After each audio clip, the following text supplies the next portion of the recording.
So I'm going to talk just a little bit about soil life.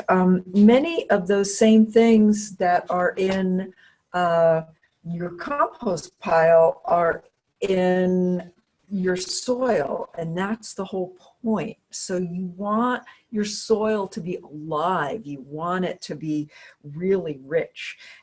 Some scientists did this, like took a teaspoon of soil and there's like over 1 billion bacteria. So if you remember, they're what are responsible for the heat generation in the compost pile, but there's also bacteria that are doing all kinds of things in your soil. Several yards of fungal filament, and the fungus breaks down the cellulose and the more tough debris, and it's active in lower heat zones, so it can be pretty active in your soil, which is a very good thing. Several thousand protozoa, scores of nematodes. I mean, it is a crazy world down there under our feet. We hardly are aware of what's going on. We just think we're walking on the earth, but there is a whole world down there. So you've probably heard the term the soil food web, and this is very much like what Peggy was just talking about in the compost pile. This whole same thing is going on in soil. So there's the organic matter that is eaten by the bacteria and broken down by the fungi. And then, the nematodes are eating the fungi, the protozoa. Everybody's eating everybody else. That's basically what's going on. And if you look at this image, as you go from the left to the right, you go from the smaller, more microscopic things into the larger, legged and even mammals and birds. And they're all part of this whole soil food web. And what's important about this? Well, this 5%, so here on this image on your screen, you'll see that the mineral part of your soil, which is clay and broken down rocks and all of that part, 45%, and then the other 50% is half and half with air and water, and then there's that 5%, which is what you want, 5% of organic matter. And the organic matter unlocks the value in your minerals. So, often people complain, oh, I've got this heavy clay. Well, clay soil is actually really great, but you just need a lot of compost. You need a lot of organic matter in there, and it will unlock all of the good things that the clay is holding on to. The clay is like a magnet, and it holds on to all your nutrients until the bacteria and all that soil life breaks it free and makes it plant available. So this organic matter is the key to good soil. So you want to top dress compost. I really don't mix it in very much. I might mix it when I'm planting. I might mix them into a planting hole, especially if I'm planting in soil that hasn't been enriched very much. But really, you don't want to disturb the soil life. Just like Peggy was saying, you don't want to disturb a cold pile.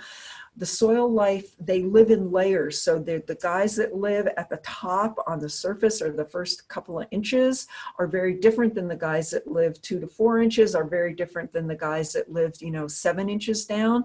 And if you turn your soil, you're inverting that, and they all die, or most of them die, and then they have to start to repopulate, and that just slows the whole process of soil life down. So to do as little disturbing to your garden soil as you can. Top dress, mulch, that's all great stuff.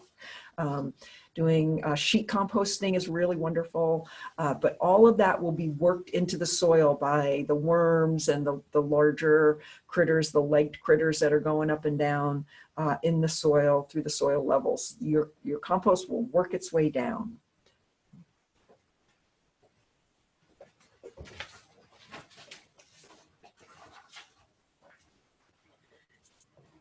Okay, we've been emphasizing that you should leave your cold pile alone.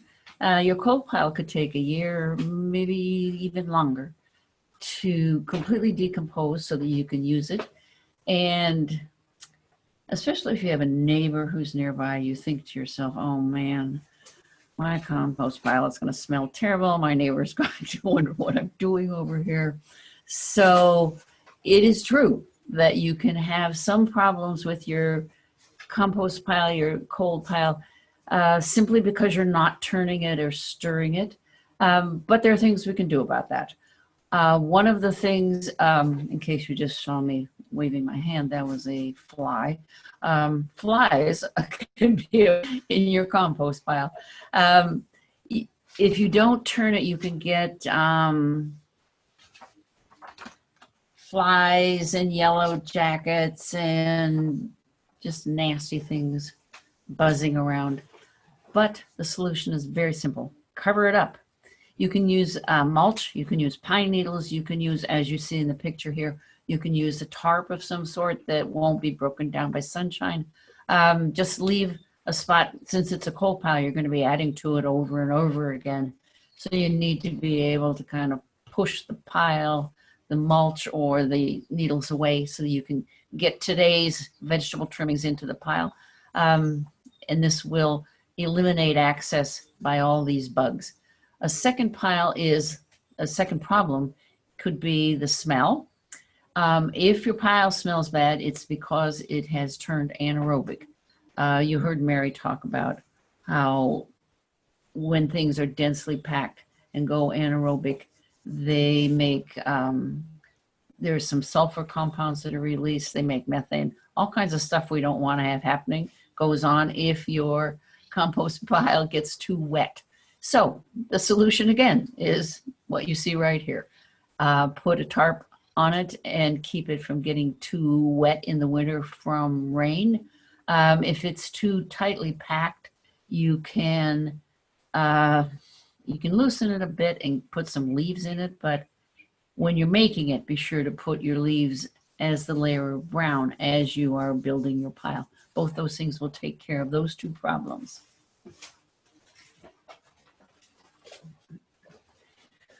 Another problem that can happen are critters.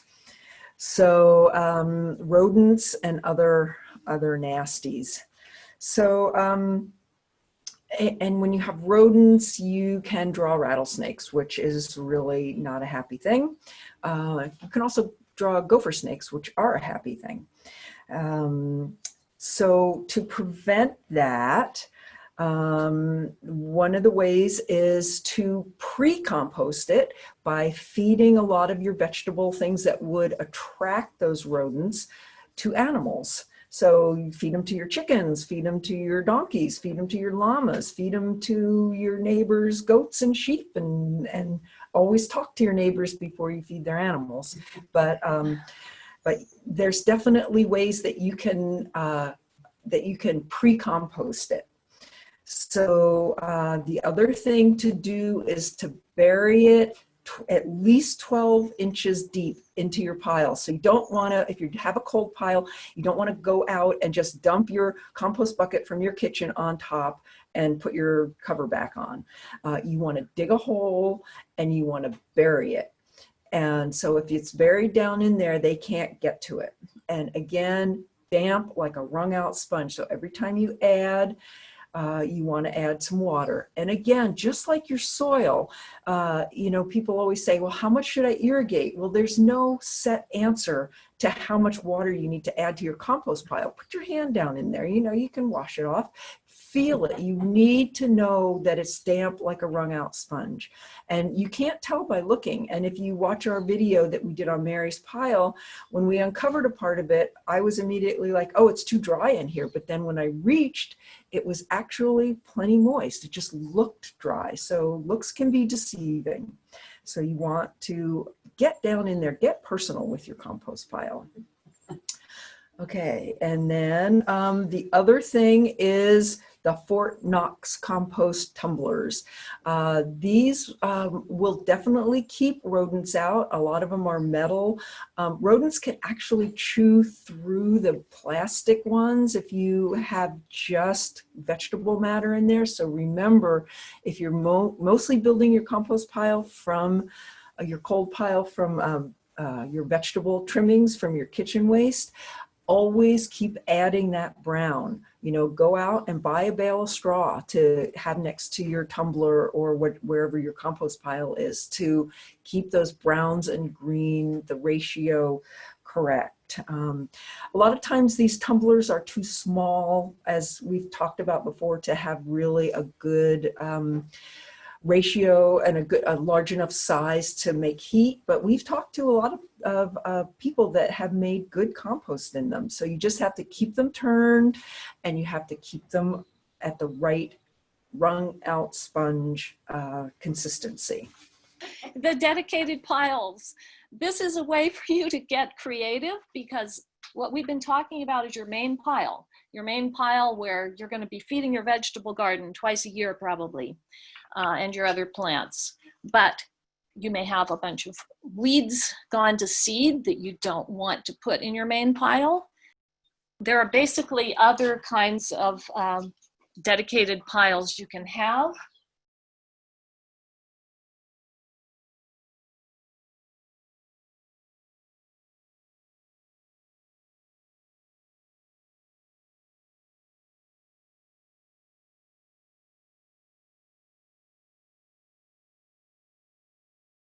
So a quick review, biodiversity is going to make great quality pile.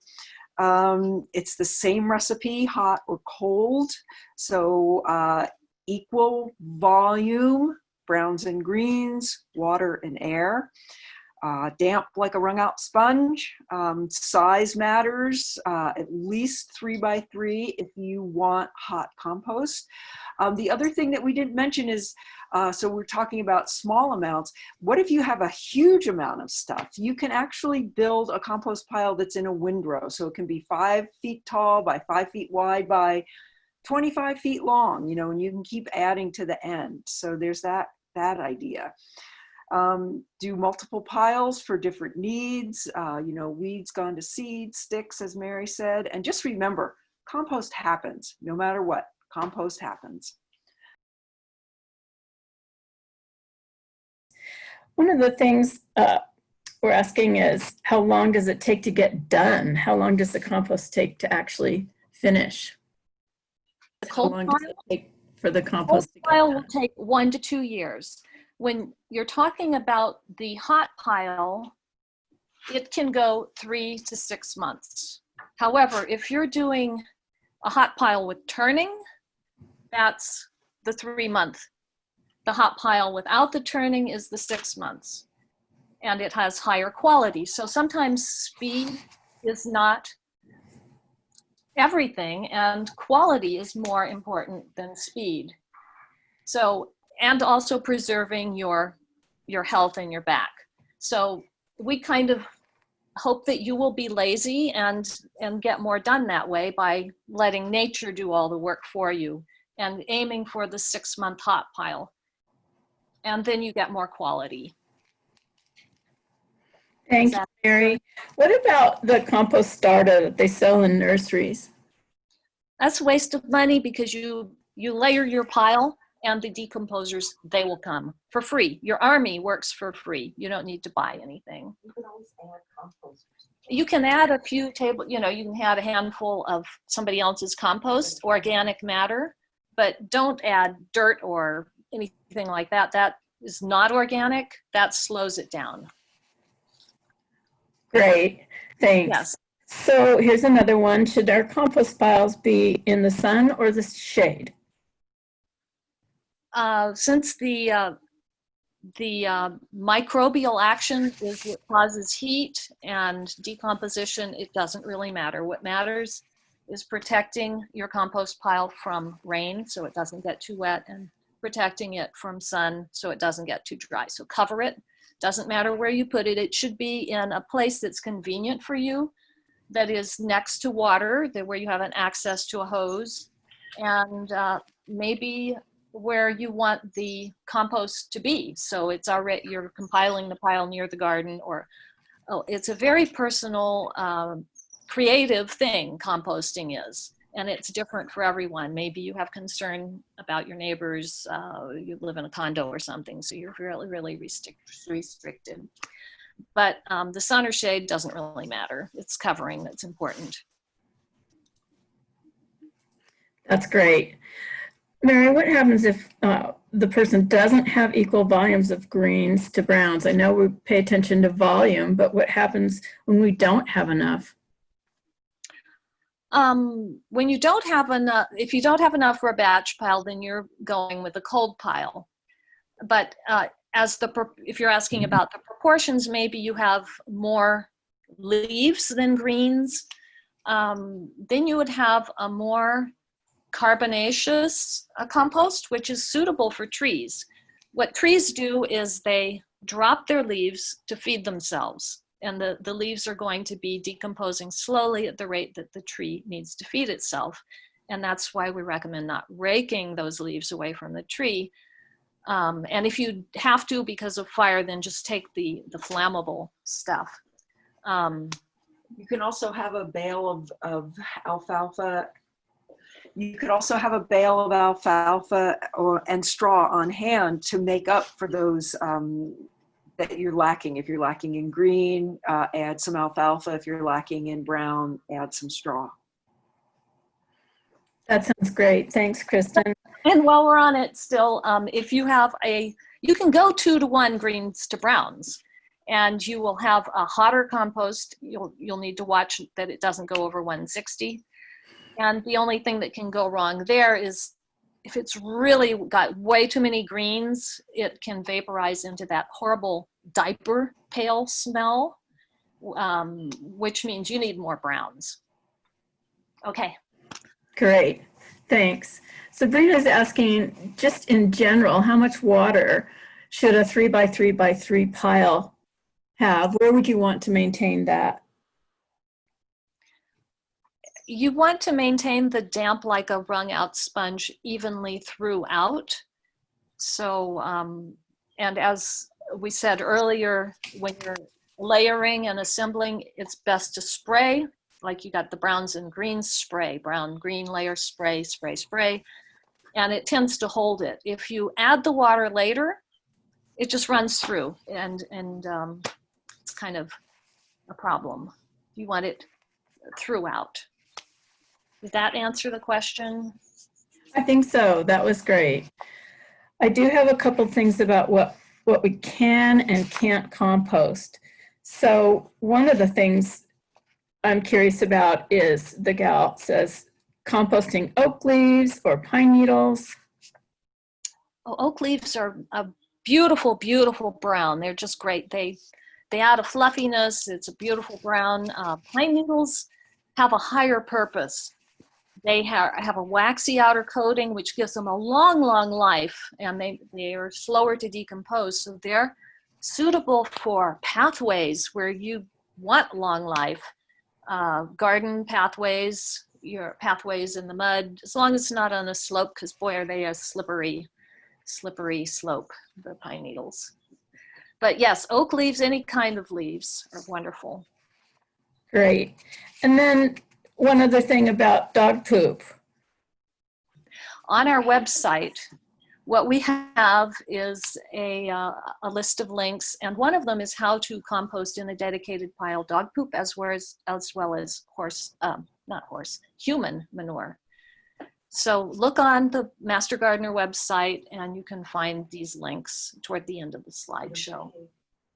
Oh yes, in your main pile, the humans, the pigs, and the dogs and cats have pathogens that should never go in your main pile. They would take extreme heat to destroy, and so all of those need special treatment. Yeah, that's pigs too, which is surprising. But all the cows, the horses, those are great manures. Oh, and then the llamas and all of those pelleted manures, you add value when you add those to your compost pile as well and compost them. Oh, good. That was a good clarification. Thanks. Thank you very much. Thank you, Lisa and presenters. So as we've said throughout, there will be additional resources about the process and the results of composting on our website. Here's the website address, ncmg.ucanr.org. The workshop recording will be there, the entire slideshow as a PDF, and a lot more, including a brand new, terrific 15-minute video tour of Mary's compost pile. See you next time.